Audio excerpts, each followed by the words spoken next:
Evening all.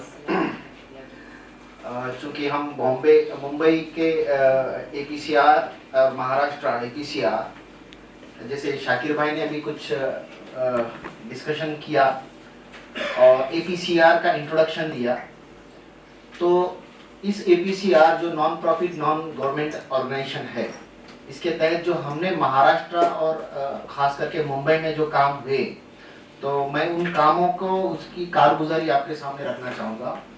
इसमें सबसे पहला एक बड़ा अचीवमेंट है, जो एक पब्लिक इंटरेस्ट लिटिगेशन फाइल किया गया था बॉम्बे हाई कोर्ट में, जिसमें मुंब्रा, यहाँ पे थाना डिस्ट्रिक्ट में एक टाउन है जहाँ पे 200 बेडेड हॉस्पिटल,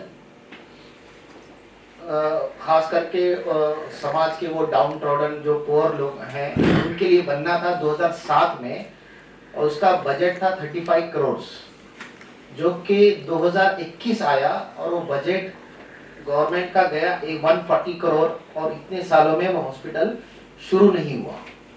तो उसके बाद जब ये मामला APCR के सामने आया, APCR की टीम ने इसको रिसर्च किया, इसके सारे डॉक्यूमेंट्स RTI में निकाले गए और ये पाया गया कि इसमें एक बहुत बड़ा स्कैम है, और ये हमारा मेन मकसद था कि इस हॉस्पिटल को किसी तरह से शुरू किया जाए। तो हमने इसके सारे करस्पॉन्डेंसेस करने के बाद विद ऑल वेरियस अथॉरिटीज हमने एक PIL फाइल किया, जो कि बॉम्बे हाई कोर्ट ने 2025 में उसको अलाउड किया। और उसमें अच्छी बात ये हुई, जो तकरीबन 16 साल से हॉस्पिटल, जिसके 35 करोड़ के बजट से 150 करोड़ तकरीबन लगने के बावजूद भी शुरू नहीं हो रहा था, हाई कोर्ट ने ये डायरेक्शन दिया थाना म्युनिसिपल कॉर्पोरेशन को कि विदिन 3 मंथ्स आपको ये हॉस्पिटल शुरू करना है, जिससे ये 200 बेडेड हॉस्पिटल स्टार्ट तो हुआ, और साथ ही साथ एक और अच्छा रिलीफ ये दिया कि वहां पर जितने मिडिल क्लास और डाउन ट्रॉडन पुअर लोग आएंगे, उन सभी का फ्री में इलाज होगा। जबकि ये हॉस्पिटल पहले पब्लिक प्राइवेट PPP मॉडल पे शुरू होना था। तो ये PIL का एक बहुत बड़ा हमारा APCR का एक अचीवमेंट रहा कि जिस PIL में आज वो उस हॉस्पिटल की हमारे पास फीडबैक ये आते हैं कि वहां पर एक भी अभी बेड खाली नहीं है, और सारे बेड्स जो हैं सारे लोगों की वहां पे सुविधाएं हो रही है, मेडिकल फैसिलिटीज उन्हें प्रोवाइड की जा रही है। इसके अलावा दूसरा एक मामला आया जो हेट स्पीचेस से रिलेटेड था। अगर आपको याद होगा 2 साल पहले मुंबई में खास करके हर इलाकों में जो रूलिंग पार्टी के कुछ सिटिंग MLA हैं, वो अलग अलग जगह जाते थे और हेट स्पीचेस देते थे। यहाँ पर एक बहुत ही इनसिक्योर और खौफ का माहौल पैदा हुआ था, और उसी का एक रिजल्ट ये हुआ जब मीरा रोड में जब ये जो राम मंदिर के वक्त जो इनका जो प्रोग्राम हुआ, उस टाइम एक बहुत बड़ा राइट्स हो गए। उस राइट्स में अक्सर मतलब जो है मुस्लिम लड़के को ही आरोपी बनाया गया और संगीन धाराएं लगाई गई। तो उस केस में भी APCR ने उन लोगों को, उन विक्टिम्स को जो जिन्हें एक्यूज बनाया गया था, उन्हें लीगल रिप्रेजेंटेशन दिया, और अप टू हाई कोर्ट उनकी बेल एप्लीकेशन और बाकी के उनकी जो जरूरतें थी उनको पूरी की। अब इसी दौरान एक साइमल्टेनियसली हमने रीट पिटीशन फाइल किया, क्योंकि जिस तरह से हेट स्पीचेस बढ़ रहे थे तो ऐसे और वारदातें हो सकती थी।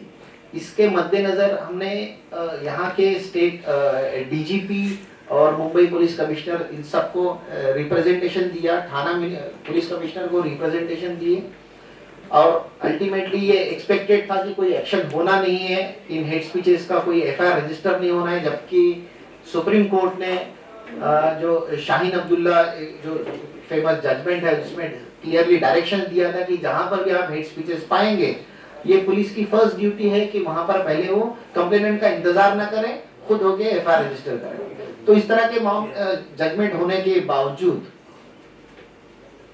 यहाँ पर कोई FIR नहीं हुआ। तो APCR की टीम ने, जिसमें मैं था, हमारे एडवोकेट फजलुर रहमान है, हमने मिलकर ये रीट पिटीशन फाइल किए, और हर साल, और एक बात ये थी कि इसी रीट पिटीशंस के दौरान रामनवमी का भी फेस्टिवल आया। जब रामनवमी जिस दिन थी, हर साल ये मामला था कि मलाड मालवनी इस इलाके में हर साल राइट्स होते थे। तो इसकी हियरिंग के दौरान जब ये मुद्दा उठाया गया कि खास करके जब जहाँ पे भी माइनॉरिटीज का एरिया है, मस्जिद है, उनके बिल्कुल इसके सामने आकर ये रैलीज निकाली जाती है, तब हाई कोर्ट ने तो स्टेट गवर्नमेंट को जो डायरेक्शन दिए थे होम मिनिस्ट्री को, उस साल ये बात हुआ। इसका असर ये रहा कि उस साल जो कोई भी राइट्स, कोई भी दंगल नहीं हुई। और उसके बाद जब ये फाइनल डिस्पोज किया गया, तब 4 एफआईआर वो सिटिंग एमएलए के अगेंस्ट में रजिस्टर की गई। तब जाकर मुंबई में एक थोड़ा शांति का माहौल हुआ। इस रिपिटिशन के बाद और एक इंसिडेंट है, आप सबको याद होगा, मुंबई जयपुर बाउंड जो ट्रेन थी, उस ट्रेन में एक सीआरपीएफ रेलवे आरपीएफ कांस्टेबल ने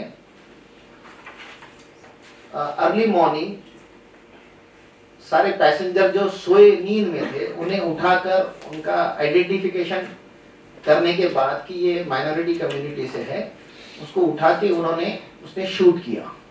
ऐसे 4 लोग का मर्डर उस रात में हुआ। उस ट्रेन में जिसको ये जिम्मेदारी दी गई थी कि आपको इनकी सुरक्षा करनी है, और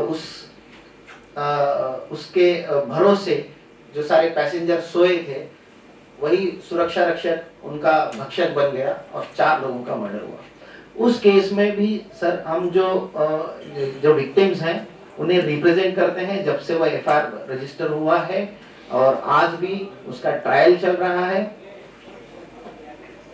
उस केस में जो भी एप्लीकेशन, जमानत की एप्लीकेशन, बेल एप्लीकेशन आई है, वो सारी हम अपोज करते हैं। इसके अलावा मलौनी में कम्युनल वायलेंसेस हो गए थे। वहां पर एक एपीसीआर का एक अहम और खास मैं नाम लूंगा हमारे एडवोकेट फजल का, उन्होंने उसमें काफी मेहनत की थी, जहां पे क्रॉस एफआईआर हुई थी हिंदू और मुस्लिम्स के बीच। ये एक ऐसा वाकया है जिसमें एफआईआर हो गई और कई लोगों का अरेस्ट हुआ, किसी का एंटीसिपेटरी बेल हुआ, और बाद में इन लोगों में सेटलमेंट कराया गया। और ये ताकि ये यहाँ पर एक जो रिलीजियस एक हार्मनी बनी रहे, तो ये एक अच्छा काम यहाँ पर हुआ। इसके अलावा अभी जो फिलहाल एपीसीआर एक मुद्दा उठाई है, एपीसीआर ने बॉम्बे हाई कोर्ट में एक रिट पिटीशन गया है। आप जानते हैं कि जो लाउड स्पीकर बैन जो एक सर्कुलर आया मुंबई सीपी से, उसके बाद डीजीपी ने भी एक सर्कुलर इशू किया है कि लाउड स्पीकर सारे रिलीजियस प्लेसेस से हटाया जाए। चूंकि ये एक बॉम्बे हाई कोर्ट का एक जजमेंट आया था जागो Nehru Nagar versus state of Maharashtra, उसमें कुछ गाइडलाइंस दी गई थी, उनका एक गलत इस्तेमाल और गलत इंटरप्रिटेशन करके मुंबई पुलिस ने सारे मस्जिदों से, इनफैक्ट सारे रिलीजियस प्लेसेस से सारे लाउड स्पीकर्स हटा दिए, बिल्कुल आर्बिट्ररी तरीके से। जो एक गाइडलाइंस दी गई थी वो गाइडलाइंस को फॉलो ना करते हुए, और इसका मामला असर ये हुआ कि सारी मस्जिदों से अजानें होना बंद हो गई। चूंकि हमने ये मुद्दा भी हाई कोर्ट में रिट पिटीशन फाइल किया है, और हाई कोर्ट का एक ओरल ऑब्जर्वेशन ये आया फर्स्ट हियरिंग में कि उनका कहना ये था कि मुस्लिम कम्युनिटी में ये अजान एक ऐसा जरिया है जो लोगों को नमाज का वक्त याद दिलाता है और प्रेयर के लिए बुलाता है। अगर आप उनका लाउड स्पीकर हटा दोगे तो वो कैसे मैसेज देंगे, कैसे लोगों को याद दिलाएंगे? तो ये उसका एक इंटीग्रल पार्ट है। तो आपने लाउड स्पीकर हटाया कि कैसे? तो उन्होंने जब गवर्नमेंट ऑफ महाराष्ट्र के जो सरकारी वकील थे, जब वो लाजवाब हुए उस बात से, तो उन्होंने एक डेट लिया और वो मैटर आज तक भी ऐसे ही पेंडिंग रहा। तो ये रही कुछ कारगुजारियां जो एपीसीआर ने की। इसके अलावा बॉम्बे के अलावा जो अभी फिलहाल नागपुर हाई कोर्ट में भी रिट पिटीशन है जो बर्थ सर्टिफिकेट से रिलेटेड है। अगर आप जानते हैं सीए एनआरसी के लिए सब लोग काफी फिक्रमंद थे, तो सब लोग अपने बर्थ सर्टिफिकेट के लिए अप्लाई कर रहे थे। तो वहां पर भी गवर्नमेंट ने जीआर निकाल के सारे बर्थ सर्टिफिकेट जितने इशू किए गए थे उनको होल्ड करवा दिया। तो उससे रिलेटेड भी एक रिट पिटीशन हमने नागपुर हाईकोर्ट में, नागपुर बेंच, बॉम्बे हाईकोर्ट के बेंच में फाइल किया है। तो ये रही कुछ कारगुजारियां। Thank you so much. बहुत बहुत शुक्रिया एडवोकेट करीम।